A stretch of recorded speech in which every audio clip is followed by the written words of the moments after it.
Hello, my advanced kiddos. It is Friday, October 5th, and as you can tell by Miss Fossil sitting in front of the room playing this video, I'm not with you today. I was fighting really hard yesterday not to pass out and die in front of you, and I finally had to give in to it. I'm not doing well. All of my mocking of all those other dead kids has come back to haunt me, so apparently I am now on death's door myself and trying to do my best to stay alive. Really killed me because I wanted to be there with you guys today because I wanted to be there for what we're getting into, but I think I found a workaround. We'll see how it goes. And really the fun stuff happens next Monday when we get to start talking about things, but I apologize for not being here. Not my choice. I'd much rather be here with you guys. Although I am probably laying in bed snoring at this point right now, it's only because I'm trying to snore away death. So not quite the same thing as sitting back and playing Fortnite and enjoying myself. Who are we kidding? Playing Overwatch, not Fortnite. For you guys, if you have not picked up the flower story from my desk, you can talk to Ms. Fossil. She should have those out for you. You can pick them up. If she didn't hand them out already, she'll be doing it here shortly. It is a fairly long packet, but you have until Monday, and we're going to talk about it from there. You'll have today to read it, and we'll talk about that here too. It is our last short story that we're going to get into. It's going to deal with a whole bunch of talking and things from there, leading into our discussions and all kinds of fun things along that, so make sure you grab it. And it turns out you don't need your iPad. I told you originally did because I was going to make you read all of this on your iPad, and then I decided I just don't hate you enough. So instead, we're going to do it on paper, and I think you'll enjoy that a lot more, so I made copies for you. So even though I said originally bring your iPad, you don't need it. And now, turns out that's a lie.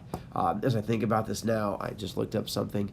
You may actually need your iPad. It could come in handy. You don't need it, but depending on what you want to do for here, what was coming up, my workaround, it may come in handy. So you may actually need your iPad. If you're thinking, Mr. Broviak, you're rambling and you're all over the place. As I mentioned to you, my brain is physically melting right now as I'm talking and trying to push myself through this. The fact that I have not passed out and thumped my head against my iPad as I record is just a sign of the strength and power that I have. Next week, Spirit Week. To get on that one, I will try to send out reminders to you again, but Monday is Dress Like Your Teacher Day. You pick any teacher and you are more than welcome to dress like them. Yes, I am scared to see what you guys are going to do. It is a frightening, frightening thought, especially because Friday of next week is Dress Like a Meme Day, and you guys have all turned me into memes, which makes it even more frightening. But anyway, here's the thing I have for you. If you dress up all 5 days, then what I will end up doing is giving you candy for anybody that manages to dress up all 5 days. And so on the 5th day, next Friday, I will give you candy, but you have to hit all 5. If you only hit 4, 3, 2, 1, you do get house points, which is still great, and we still need them. But the only way to get the candy is to hit all 5 days on that one. So I figured, pay attention, do what you can. Down here, the tie game was cats. The reason being is that I did wear a cat in the hat on the very first day, and then the second day was tricky because it was Looney Tunes with Bugs Bunny and Sylvester the cat, and then it also had the Tasmanian Devil and stuff like that, and then we had a lion, and then we had a tiger, no bears, no oh my, but all together those make a whole bunch of cats along with the cat in the hat on the first day. If you put cats, you got points. Did you win? I'll tell you on Monday. I'm not going to go through it here because it'd be boring for me to list the people if you were in the same class and things like that. Plus, honestly, I don't have it in front of me. Plus, I'm trying not to die, so just deal with it. I'm just happy the fact that I'm talking and not drooling on myself as far as you can see. Oh, let me draw this real quick just for you. I have that for you, and then a little bit of that, and then a little bit of that, and then let's draw a little. Look at that, special. All right, if anyone still has late book reports, and I can't remember as I'm sitting at home recording this over my own coffin, if you have a late book report, you have two choices. Either wait till Monday, and that's fine. I won't count it against you. Just turn it in then, or if you have everything, if you have grading sheet and book report and the written bits, and you know how to put them all together, you can give them to Miss Fossil, and she can store them behind my desk on the little shelving things in the bottom left-hand corner, and then I can grade it this weekend. If you do turn it in today, I will grade it this weekend and try to get on Skyward. If you wait till Monday, then you'll just have to wait a little bit longer. It just depends on how safe you want to be. Tie game winners, I'll tell you on Monday. Just make sure you remind me. I should be more alive by then. And I don't think I have any Simpsons sheets out, but once again, brain, melt, ooey, gooey. If I do, either hold on to them and give them to me on Monday, or if you feel brave, give them as possible. But if they get lost, then you're out the points. So if you want to be safe, hold on to them. If you're kind of a risk taker and a gambler, turn them in now. That's up to you. A couple things for you. One, I did go ahead and upload the Flowers for Algernon story to my website. If you want to go ahead and do the digital copy or you lose it this weekend, you can find it on there. The other thing to go ahead and tell you, since if you have free time this weekend, there are 2 stories you are going to have to read for next week's final test. The final test over short stories is mostly, I think like 75-80% of it comes from these 2 stories. One called Retrieved Reformation and then one called The Necklace. Both of them are fairly fun stories. Overall, not as fun as The Lottery, not as much discussion as Flowers for Algernon, but as far as stories you have to read on your own, I think you'll probably enjoy them. But you're going to have to read both of those on your own. So if you have the extra time and you don't want to wait, go ahead and read those. I figured you can download them. I'll have paper copies, just not until next week. But for those of you who want to get a head start, you're more than welcome to if you knock out the Flowers for Algernon. That is the only real homework you have for me right now, is just a ton of reading. It's almost like you're in advanced English or something. You're going to have a lot of reading between now and next Thursday. So find time to read or, suffer. The problem is it's going to go on probably like your second 9 weeks grade. So we're trying to help you start the second 9 weeks with a good grade. So make good choices. Ooh, a majestic bovicorn. Just wanted to see you. You can see him looking off into the distance right there, trying to wonder what it might be. I know, sorry, Miss Fossil, I see this happen so many times where I sit there and I draw the sun because it makes it so beautiful. We'll draw more birdie things just sort of flying around like that. Ooh, we'll give them my flame breath shooting out like that. Sorry, just trying to entertain myself with more flames that go inside of it. What fun stuff. And last time I had Miss Fossil as a sub, I felt bad afterwards because I had a wonderful picture that might have connected to her. And so I decided to put a different picture up there. This is not 7th grade. This is an 8th grade picture of just a random person, whoever it could be. But I figured I'd throw that up there to entertain you. If it helps, I can do little things like this, which might entertain you just a little bit. We can put that onto there. And then a little thing like that. Ooh, look at that. So a little tail. A little pitchfork. Ooh, maybe that helps you figure out who it could be, because that dude is adorable. All right. Take a look at the Flowers for Algernon story. It's 3 pages, but each page is like front and back, and then each page is cut in half, so it looks like it's like 1, 2, 3, 4, 5, 6, 7, 8, 9, 10, like 15 pages. It's a lot, but it reads really quickly. It's going to throw you off because if you take a look at that first page, it looks like it's written in gibberish. And that's because of the way it's set up. It's the whole basis behind this is the idea of genetic engineering and the fact that it's based on the idea they're doing surgery on a guy who is mentally handicapped, and the idea that they come up with a surgery that allows you to pretty much double or triple your IQ, and then what happens if you were to do that. So they take a guy who has an IQ of roughly 60, so really low, and they're going to try and triple it and give him an IQ of like 180 or something like that. I think it might even go beyond that in the story at some point.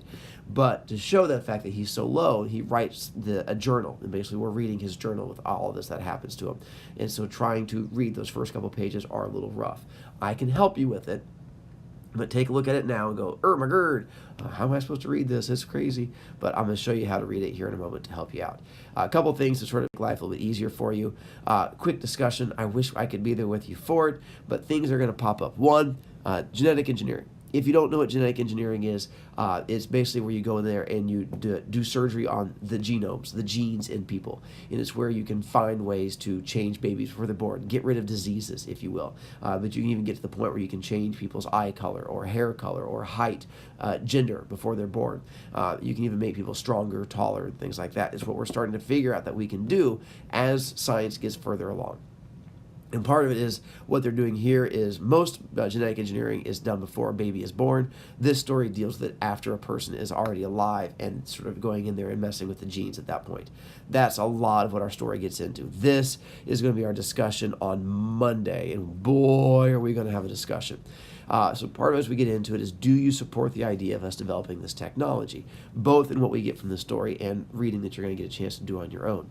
Does any good things come from the surgeries that alter us from the genetics? And so that's part of our discussion that's going to come up on Monday. And are there any bad things that come from going down this path?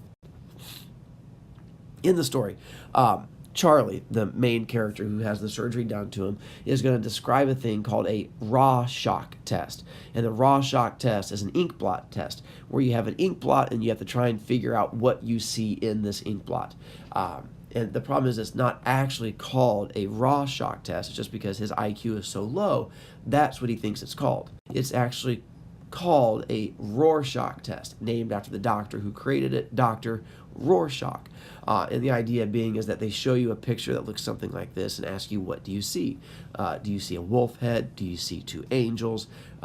So the idea is, from what you see in it, they give you an idea about your personality. But Charlie has issues as he tries to see it because his IQ is so incredibly low, he can't see anything into it. And so he thinks that people are making fun of him. And that's what we get to with the story. They're also going to talk about what's called a thematic apperception test, which really confused them. Is when they show you a picture, like the one here or the one here, and they say, tell us what you see in this picture, what story happens, and then you have to give the background. And so it tells us more about your personality and who you are. Like the one over here on this side, you see the fact that, like, this kid accidentally shot his friend with a gun and they're doing surgery trying to save him, or is this kid studying to be a doctor and he's now realizing that that's not the path he wants to go on? Or over here, turns out to be this is the girl's baby, or maybe it's her baby, or maybe she just picked up the baby off the ground. Who knows what story you come up with, but whatever story you tell, it tells them something about who you are. Charlie is not able to do this because of issues that he has with his low cognitive ability. It deals with some of his problems. So when he talks about the thematic apperception test and why he can't make up stories, he's like, I refuse to lie. This is what they're talking about. And then they're also going to talk about him racing a mouse through a maze. And so they talk about a little white mouse named Algernon, which is up there. And so Algernon he races the mouse throughout the thing. He has the paper version, and the mouse runs through an actual version and sort of run back and forth. And so that's what they're talking about here. All right, your checkpoint for Monday. Finish part 1. Yeah, I know it's long, but I have faith in you. Once we get into it, it goes pretty quickly. My bigger worry for a lot of you in this class, the ones who don't hate reading, and yes, I know some of you do. I can't do anything about it. It's advanced English. Get used to it. Is I worry about some of you trying to download part 2 and then reading the whole story. If you do, that's fine. I'll forgive you. Just realize that we're going to be talking and reading about part 2, so it's going to be doubling up. But a lot of you are going to finish part 1, realize that whole suspense cliffhanger thing, and go right into part 2. I'll forgive you if you do. If you hate part 1, you're probably not going to want to, but I'm hoping you don't. I really like this story, and I really like our discussion we're going to have for it. And we're going to end up talking a lot about part 1 on Monday. My goal is that hopefully we don't spend the whole period talking about it, because I'd like to get to the reading of it to give you guys less homework, but we'll see what we can do from there. Now, the other thing I can do for you, I realize this is where your iPad could come in handy. And so I hoped to originally plan on sitting here and reading the story with you for a little bit, but I can't. I'm physically dying as I'm talking here. And the last thing you want is my voice with my clogged up head, my brain falling apart. It would just be ridiculous, and you'd just be spending all your time giggling.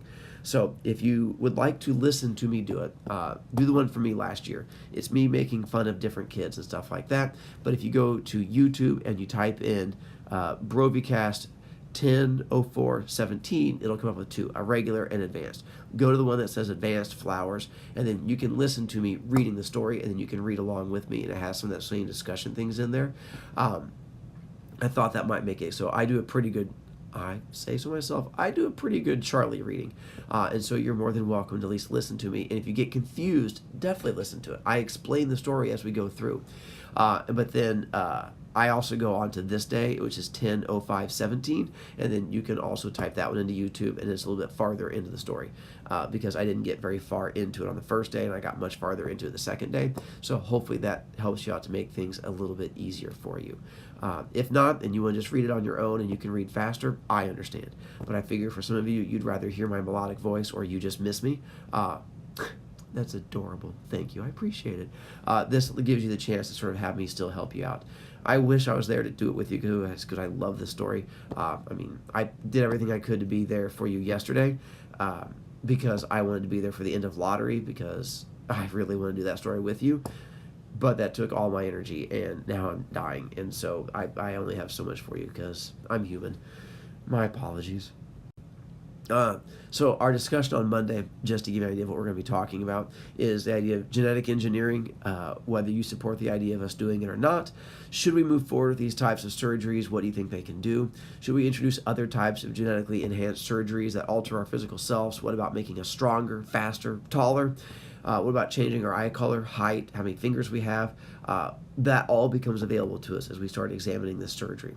And I'm pretty sure right now, just thinking about it, some of you see all this thing and you're looking at the story, and some of you are already salivating at the idea of us arguing and fighting each other and getting into this discussion is probably what you've been dreaming about this whole time. And the thought of you getting to yell at me just brings happy tears to your eyes. So this is what we have to look forward to Monday. Read the story. Be ready for our discussion, actual discussion-y things. We have an actual big discussion coming up next week too. This is where you guys get to earn your advanced big kid pants next week because we're going to get into talking. If you don't do the reading, that's fine. You just won't get to participate in all the talking and you're going to miss out and stuff like that. It's just me trying to give you the tools to try and help you. So I hope that makes sense.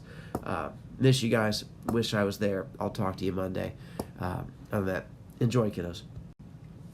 One last gift for you. I have this and that and there. And we'll do a little bit of this. Whoop. But you. And we'll give you a little of that and a little bit of that. And enjoy. All right. Talk to you guys later.